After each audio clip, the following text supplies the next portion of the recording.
is going to take the bench as well. Viger and Mordekaiser follow. Looking pretty standard, but lots of mid lane focus. There's the Tahm Kench band away. Yeah, exact same bans here from AHQ. Not really a surprise. Cloud9 will not get Will it be the fire Elise picks ban? in the mid lane for Incarnation. Question is that Lulu going to be the final ban here, and are they going to hand over that Elise to Mountain once again? Yeah, I think you can leave the Lulu up. Mountain's probably going to prioritize the Elise, so I would try and maybe spend a band on... Ooh, I was going to say TF, but I guess they're more scared of the Fizz. They took no time in picking up that Elise. Of course, probably still the most first-pick champion of Worlds thus far.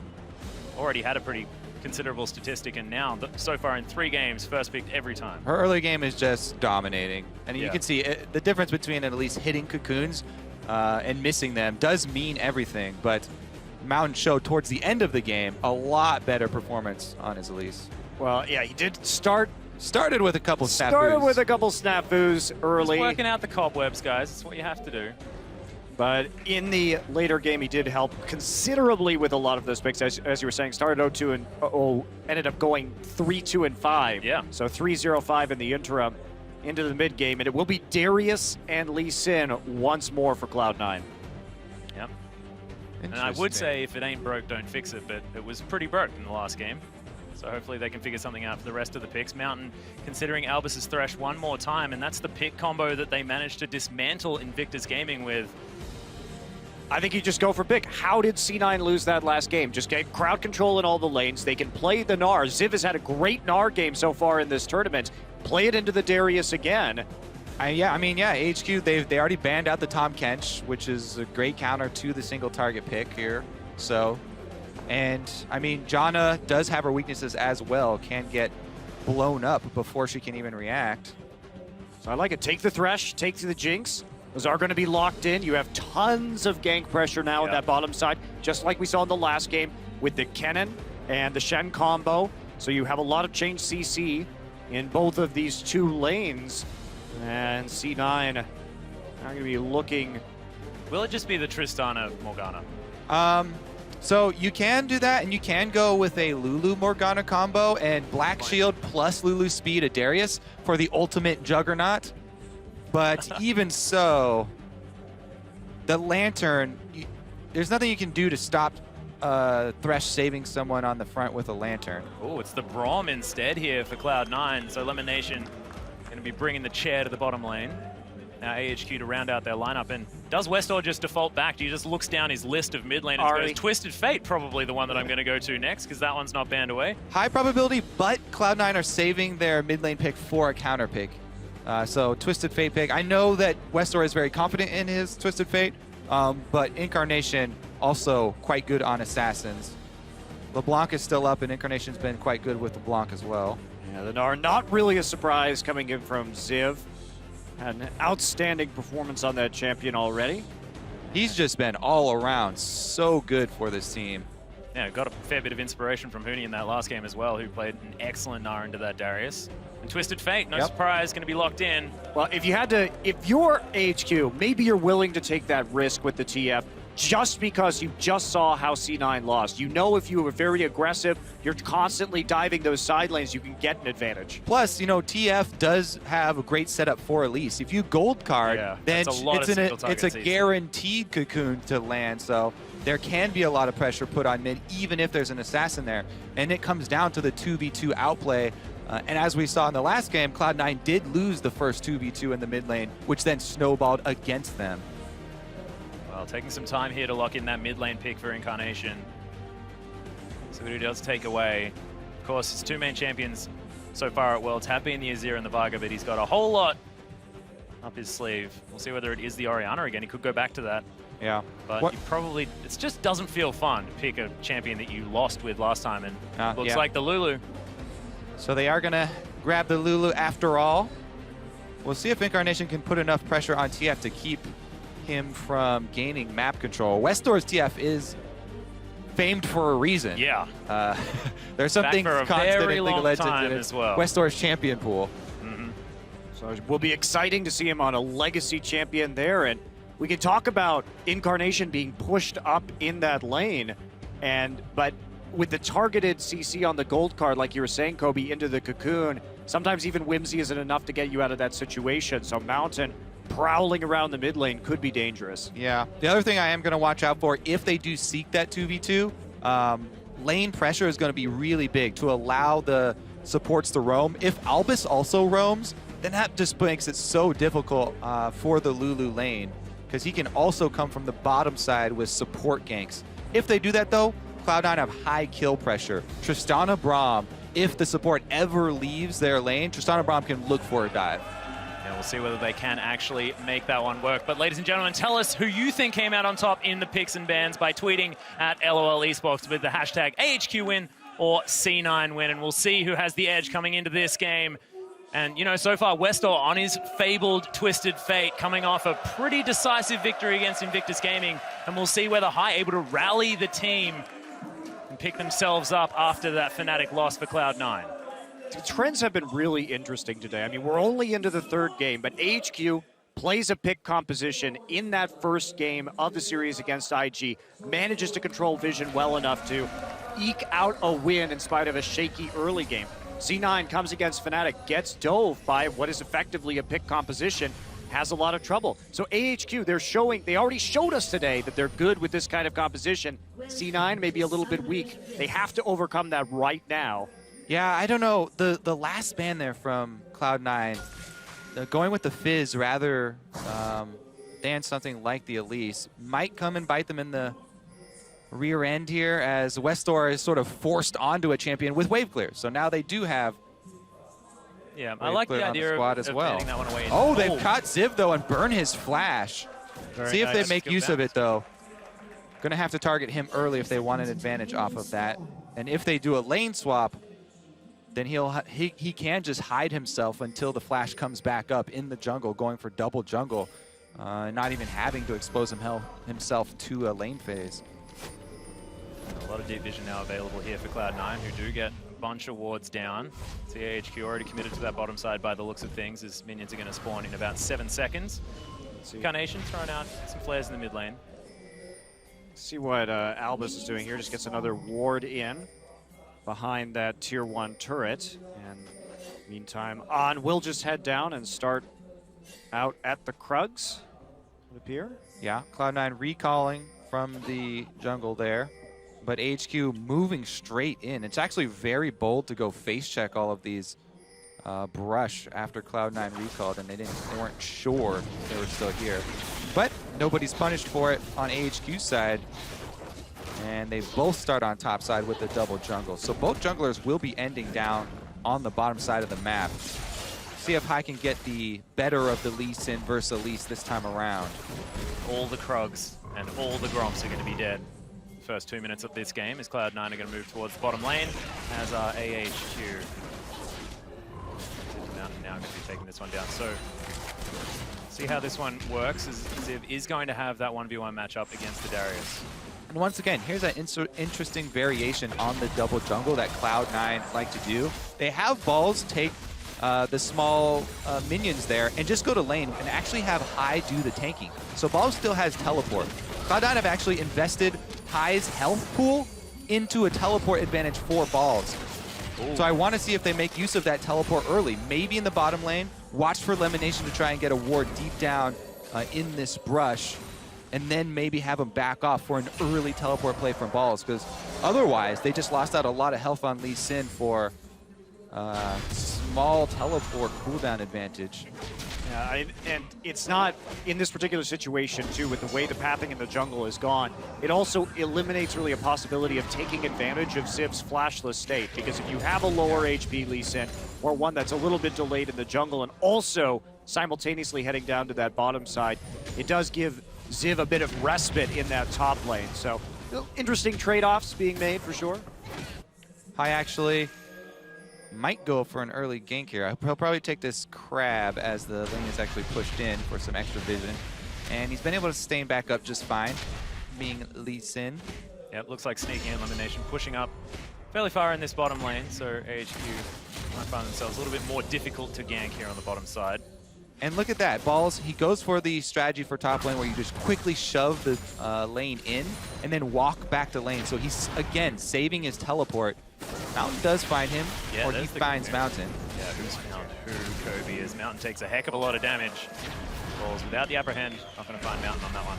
Stops the counter jungle there, as well as gets a good health trade and burns the flash, but he face checks a second brush. Yep, don't make the same mistake again. Oh, Boomerang just misses onto Balls, has to blow the flash to get back under his turret. Getting a little bit risky right there, and now that range on the Gnar really comes into play. Are they going to push this all the way into no help? He has no help on the way. Time. Face checking that second brush, really, really risky there. HQ are definitely going to go for this dive, and High is not moving towards that side of the map. Can Balls get the outplay without his flash?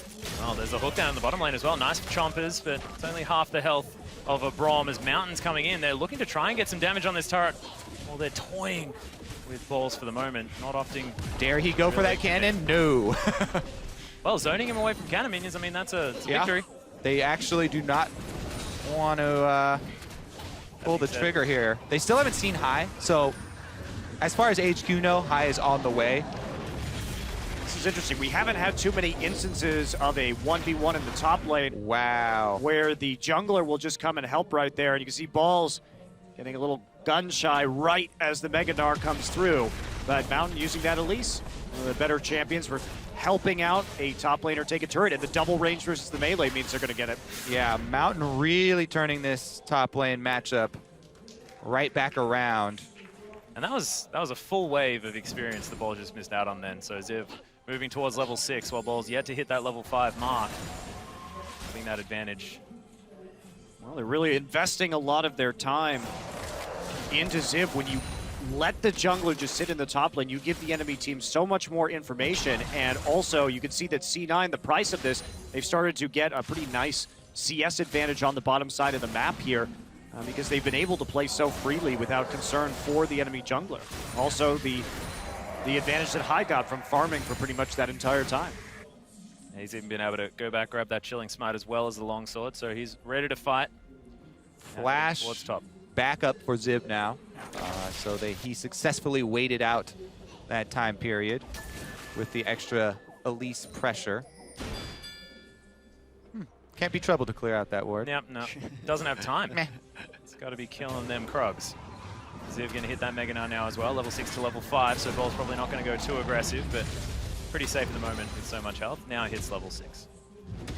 Very curious to see how far Ziv wants to push this and where Mountain's going to go next, because that top lane turret is just hanging on by a thread.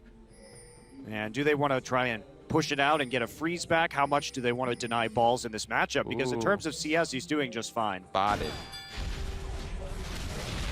They see Elise, though, with their River Pink Ward, so High's going to go for that counter jungle because he knows where the enemy jungle is. Westor's level 6, so he's going to teleport in. Oh, High.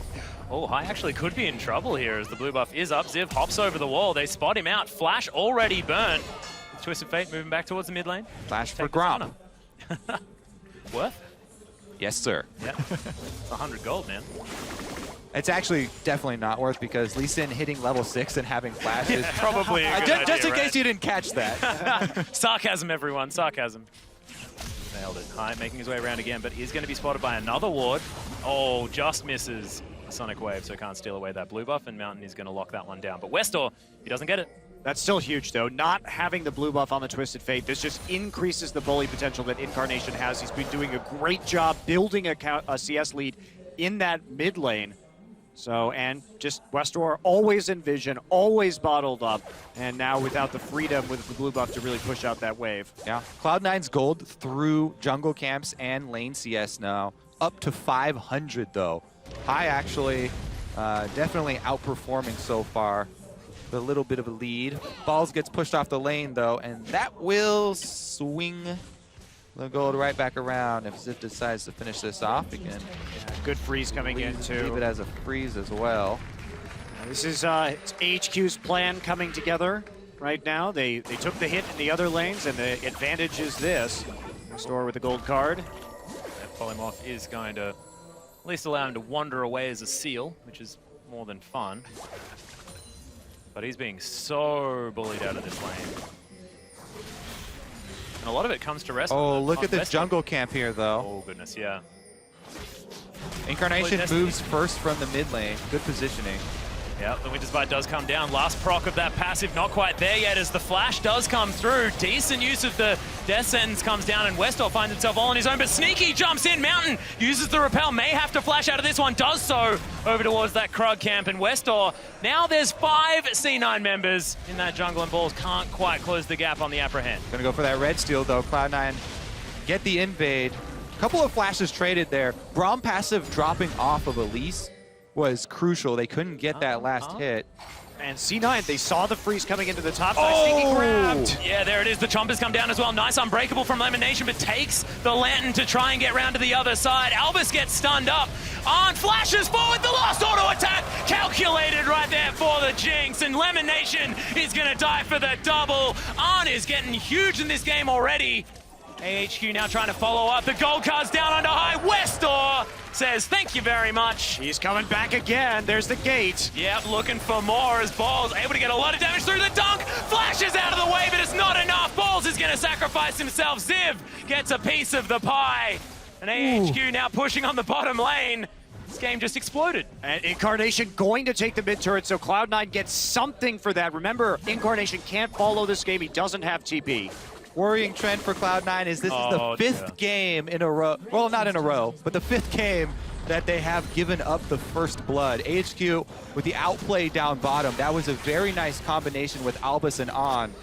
So I want to talk about how that play got set up. So it all came from the tower take in the top side. When we saw Ziv take that turret and get the freeze.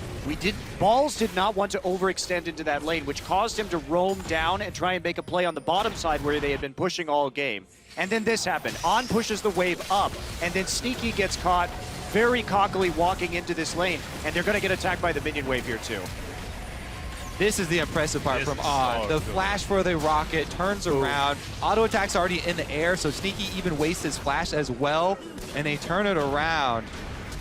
As you know, High gets caught by the gold card from Westor teleporting in as well. Yeah, and Westor still has the gate and the Destiny up, so he's able to get under that turret. Does sacrifice himself to Balls, but Balls falls too. So this was entirely a chain of plays that started in the top lane with the tower going down, ended up with Cloud9 trying to make a power play on the enemy side, and then AHQ pushing up and kind of Sneaky and Lemon getting a bit too cocky about how they could return to that wave. Yep. High going aggressive again, though. Yep, takes the Lantern out, does Mountain, as Lemonation is going to get caught up by the Death Sentence, but AHQ going to be safe for now. Westor looking to try and start something. Locks in the gold card. Ziv also cutting them off in the river. 3 versus 1. There's no Meganar. If the skill shots land, they didn't.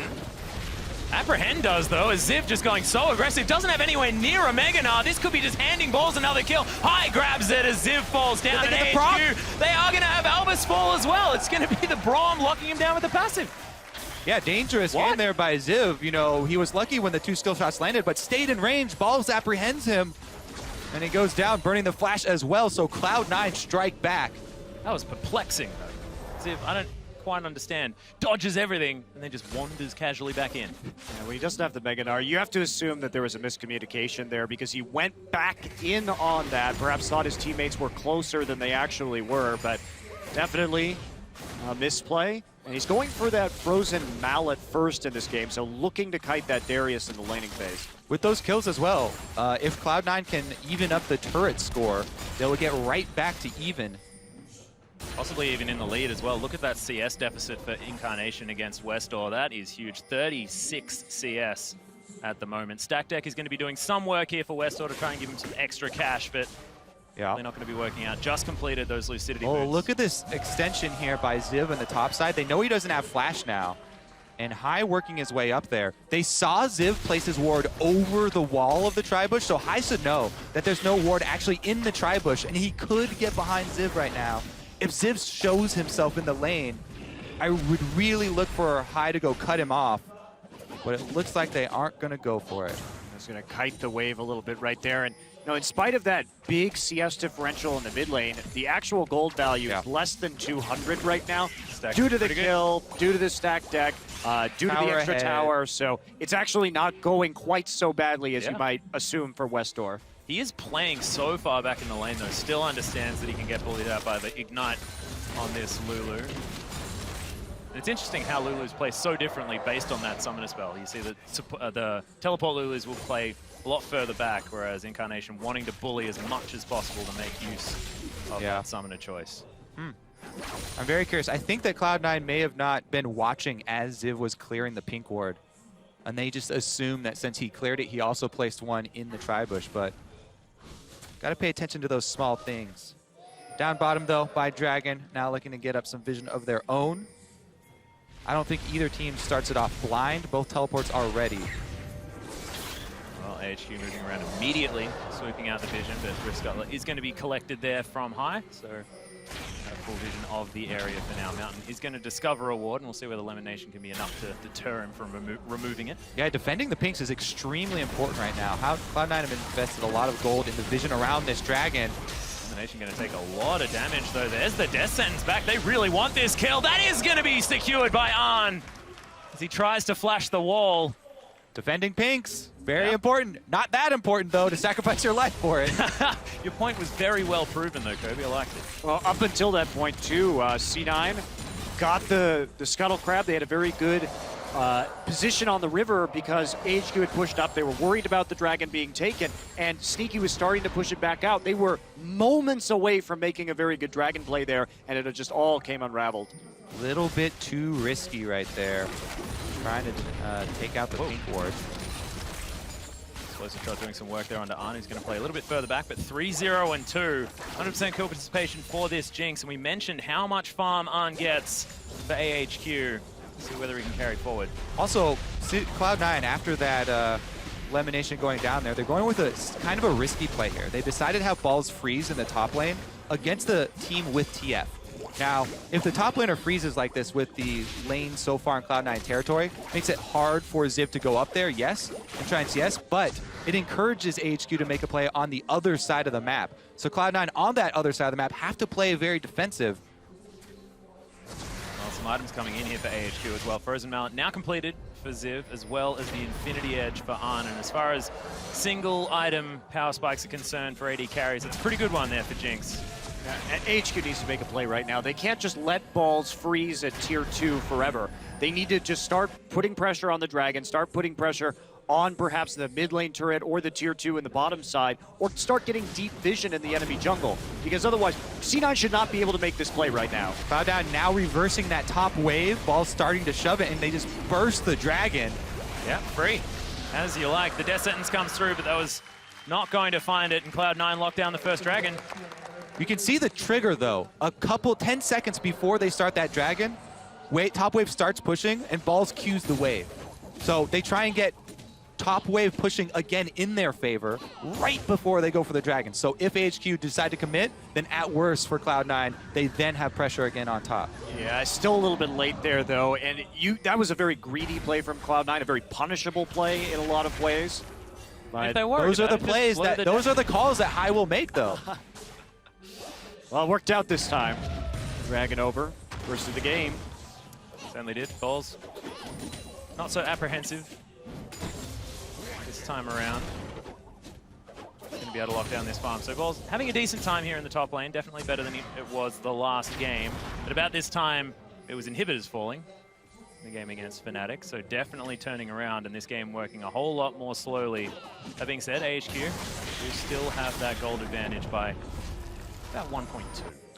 Now, High seeing AHQ have so much pressure up here on the top, goes, smites his Raptor buff, gets the proc, clears out that one ward on the backside of the red.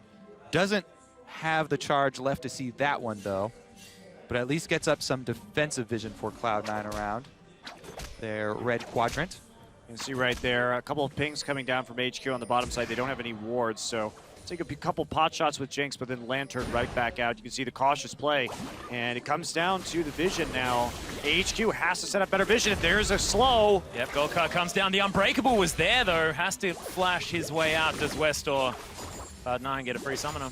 Yeah, that's actually fairly key for them, because the thing that Cloud9, the reason that they're playing sort of defensive right now and playing cautiously and mostly defensive warding is because of Westor, because of the TF teleport. Taking out his flash, you know, attacking the source of the global does reduce some of that threat from HQ.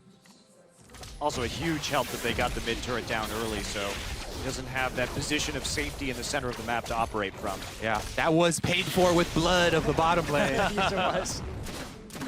The sacrifice. But decent AHQ wards on the top side of the map. Means that Ziv could potentially get up there and pressure that inner turret.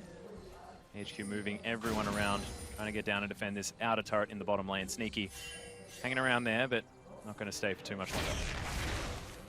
They got to set something up now. There are many opportunities here for HQ. Ziv now coming down into the mid lane, will be pinged out, seen behind the red. Yeah, the battle for vision is completely over this red quadrant. HQ trying to keep up vision so that Ziv can continue to try and push.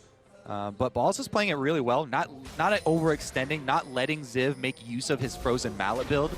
This Frozen Mallet build really shines in the long lane when Nara is able to try and chase down Darius and has distance to punish him. I feel like this whole last 7 minutes of the game has been all about vision. Denial, trying to set it up for the next objective. And of course, with Dragon not available, seems like the next logical choice for AHQ would be sieging the mid lane, but just can't seem to do it. Incarnation with a bit too much wave clear at the moment and a 50 CS lead now on this Lulu, almost with that death cap completed. Some small things here too. Sneaky with the Avarice Blade during this defensive farming period of Cloud9, whereas On went for the extra power and went for the full zeal. Sneaky's Avarice Blade earned him 250 so far, as he's been able to clean things up. Lemon now actually getting the Glacial Shroud, so even though he showed an early Null Magic Mantle, looks like he will try and grab the... We'll see whether Sneaky can keep that Avarice Blade for 600 gold earned, so he makes up for the 3 kills. Evens it out completely. 900 gold would be the correct mathematics on that. Got a ways to go so far, but it's still early in the game. And but at about 75 minutes, Monte Cristo. I mean, those were also assisted kills, plus they had nothing to do with Steel versus Abs. There's no need to go into this. All right. You're happy now, though, because there's lightning on the field. Oh, thank goodness. Just distract Atlas with the shiny. Yeah, exactly. The shiny things. There we are. Oh, that crit, though. Incarnation taking AoE. Damage. Speaking of shiny things, Super Mega Death Rocket, that's a goal. As the zap doesn't quite find it on the Incarnation. Westor wants it, plays the Destiny, but probably won't go too far. No, he's gating in, looking for something? No? Yeah, Incarnation dares him to come for the steal there. Recalls. Okay, Wildcard's not going to get there. The Braum shield doesn't do anything blocking those giant rockets that explode anyway, so the rockets just explode and they still hit both of them. He has to play back into the Flame Chompers there as well, as going to secure high as the kill, and both towers in the mid lane. AHQ pulling the trigger at 21 minutes. Incarnation comes back, but he's getting crit. On just, he knows when his power spikes are. I've been loving watching this guy play Jinx in this tournament. So aggressive, knows when to flash forward to clean up the fights, and he has that trust in his teammates to back him up. Done it a couple times already this game, and it has paid dividends. Huge pick there by AHQ in the mid lane, setting him up to deal damage as they chained on Incarnation, and there's nothing you can do to protect against those Jinx rockets. So here's what it is. Incarnation is able to dodge the hook, but he goes back in and has to skirt around the Flame Chopper. So boom, rocket explodes, still takes full damage. Rocket crits, still takes it. Bromwall did block one of them, but man, absolutely destroyed there. And it was such a huge swing because they got 2 turrets after it due to the Jinx quickly taking the turrets. And Westor too, his use of his ultimate may have seemed a bit gratuitous, but he actually delayed Incarnation's recall. He has a Lich Bane, so that bought them even more time to take a second tower, so it actually worked out quite well. And if you're talking about being able to take things from these fights as well, with a Twisted Fate with a Lich Bane as well as a Jinx, they can destroy turrets so quickly. As Ziv going aggressive onto Sneaky. Gold card's down. Sneaky definitely caught in the wrong position there as Balls teleported in, but I don't know whether it was the best idea. Death Sentence doesn't land, but it doesn't matter. Everyone's piling on top of the top laner, and AHQ grab another couple of kills. I mean, Cloud9 were playing defensively for so long because of the Twisted Fate ultimate. But here, they just lost it after losing that huge play in mid lane, and they overextend up top. Even used teleport to give an extra kill away to AHQ. Very big swing. Hello, Incarnation. There's the Destiny one more time. The red card's been locked in, but it doesn't seem to matter here as Ziv. He's going to proc the Hyper. High finds his way down. Westor not quite with that Zhonya's just yet. But Ziv with enough pressure. The Sonic Wave did land, but they've killed him in time. There's no way you're getting around that. It doesn't matter if it's a gold card or a red card because the Frozen Mallet from Ziv is just going to lock you down on the escape. And HQ finding the picks for the second game in a row today, for them at least. Yeah, and it always looks so much cleaner after the 20-minute mark. It seems like this team just sort of lays in wait and then jumps out and destroys you when they can roam around the map and get these picks. Mountain does find the lockdown, and Sneaky's just going to die. That Cocoon was fantastic, and Lemonation, he's probably going to follow suit. Glacial Fissure is not going to be enough. Well, HQ, they just waited very, very patiently for Cloud9 to make a mistake. They had a pink ward in that brush in the mid-river on the bottom side. And when Incarnation came back for the face check again, they just snapped their trap shut and took a hell of a lot on the map after that. Second dragon of the game. It's like it's going to be theirs. Yeah, Westor going to help lock that one down with Arn as well. So it's going to even out the dragons. And High going to be taking down his Grom. But what does Cloud9 do to try and turn this one around? Do they need to now start grouping up for these potential team fights with the added advantage of a Lulu? Problem is right now for Cloud9 is that the Zhonya's Hourglass has been completed for Westor, so he can actually initiate these team fights. And then the follow-up from Zivs with a Rando and Zoman is absolutely brutal. So even team fighting may not be an option. Yeah, plus with the Baron buff on HQ right now, they can have Westor split. They'll get a whole bunch of pressure. They can clean up that last secondary turret. And just like that, 10,000 gold lead almost earned here for HQ. Yep, cheeky ward from Cloud9 is going to spot Mountain here for a moment. Oh, that Cocoon was very lucky. If he'd put on any weight at all, that would have hit.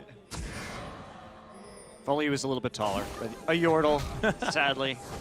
Yeah. Kobe and I can identify with that song because he wishes he was a baller. We know that because of his ID. There's already a shot caller on the team. Oh dear. Well, Baron buff swirling around Ziv, allowing him to push up this way, but you can see AHQ have their eyes on the mid lane as well. The inhibitor turret now under fire as Arn's going to make his way in. Get that minigun out, start shooting that turret because that's going to fall so quickly. AHQ are going to cop a zap. Now the wave clear arrives. You got to remove them from this turret. Jinx has been one of the most successful stories here as far as single champions. Did lose quite a lot of momentum yesterday. Yeah, before yesterday was 9-2. After yesterday was 10-5. But a couple more wins coming in today. These AoE rockets on the grouped up C9 definitely doing some work. AHQ trying to tank this one out as best they can. Mountain, not exactly the tankiest Elise as he's opted for that Rylai's Crystal Scepter as his second item, as well as that Runeglaive, of course. C9 Lemonation took a lot of damage, but they're still trying to defend this turret. Don't know how much longer they can do so, though, as High looking for a potential engage. Balls does get the apprehend off, but High's already dead in this fight. There's the Death Sentence on Lemonation, and it's all falling apart. Destiny comes down, Incarnation melting at the hands of AHQ, and Arn just running towards the fountain. Sneaky trying to do battle with the added bonus of having his health regenning. Buster Shot comes in, the explosion, he wants to share it with his teammates, but this looks like AHQ closing out this match. The Nexus turret's being destroyed, and this is a completely different AHQ. This is not a 1-2 AHQ, this is a 2-0 this week around. What a stunning performance from this Garena side. Absolutely, playing the pick comp again, and Cloud9 falling to more or less the same strategy 2 games in a row right now. They've got to look forward to this IG match later today. They only need this one win to make it into quarters. But guess what? My dream of the 3-3 tie is still alive. We made it through half the day. Come on. I believe it's I hope that Monty's Fnatic dreams do not come true. You don't want the 4-way 3-3 tie for the epic tiebreaker? We need it. I want it. Completely the drama, Kobe. I actually do think that the really apparent thing here for this game, HQ on blue side, a completely different animal. When people don't get to double ban Westdoor, yeah, magical things happen. You know, the Twisted Fate left open this time, huge for them. And that speaks volumes for the potential, you know, 3-3 going through here for AHQ. I mean, the next time they're on the other side of the rift, it might be more difficult for them to pick up a victory. I want to talk about Ziv, too. What an outstanding day this top laner is having. He is looking absolutely